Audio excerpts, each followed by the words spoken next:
The PNP spokesperson laments on the allegations of Police Lieutenant Colonel Jovi Espinido in yesterday's hearing and says those named by Espinido should step up and defend themselves to help prop up the integrity of the PNP. This as the search and standoff drama in the KOJC compound entered its sixth day with nothing clear or definitive right now, as our Rod Lagusad reports.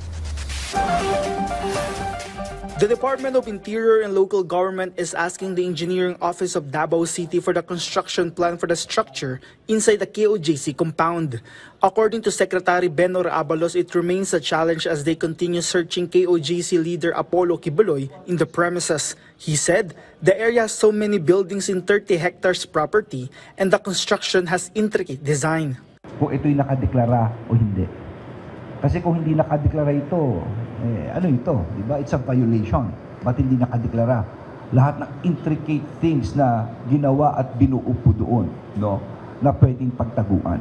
So, mabigat po ito, mahirap na challenge. Nakita niyo yung pinagdadaanan ng ating kapulisyan. In the video shown by DALG, it can be seen that inside the cathedral, there is a secret door which he said, possible Kibuloy's room. In addition to this, it was also seen that there is ongoing structure outside the buildings, which they will also ask the engineering office on what it is for. As of now, as of the moment, talagang lahat ng classic expertise ay kinuha na namin para tulungan ng ating pulis talagang ma-assess ang sitwasyon at mahanap ang bawat lugar na pwedeng hanapin si Pastor Kibuloy.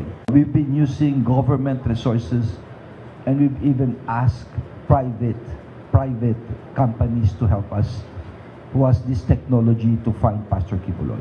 Meanwhile, for its part, the Philippine National Police finds unfair following the statements made by Police Lieutenant Colonel Jovi Espinido in the House Quad hearing, claiming that PNP is the biggest crime syndicate in the country. According to Espinido, there was a quota and reward system in the enforcement of Operation Tokhang, which was the past administration's flagship campaign in the war on illegal drugs. According to PNP spokesperson Colonel Jean Pajardo, they are surprised and saddened following this pronouncement. She emphasized that organized crime groups are formed to commit crimes, which is so far removed from the reason the PNP was conceived and created in the first place.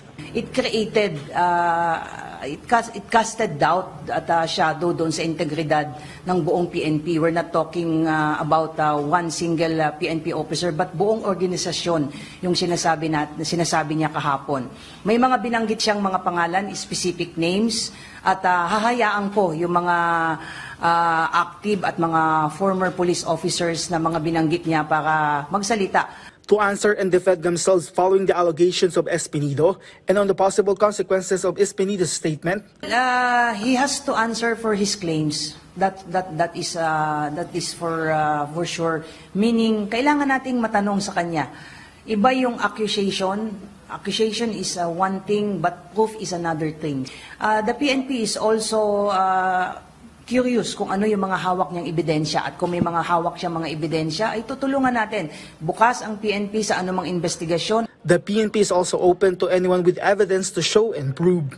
Rod Lagusad from the National TV Network for a new and better Philippines.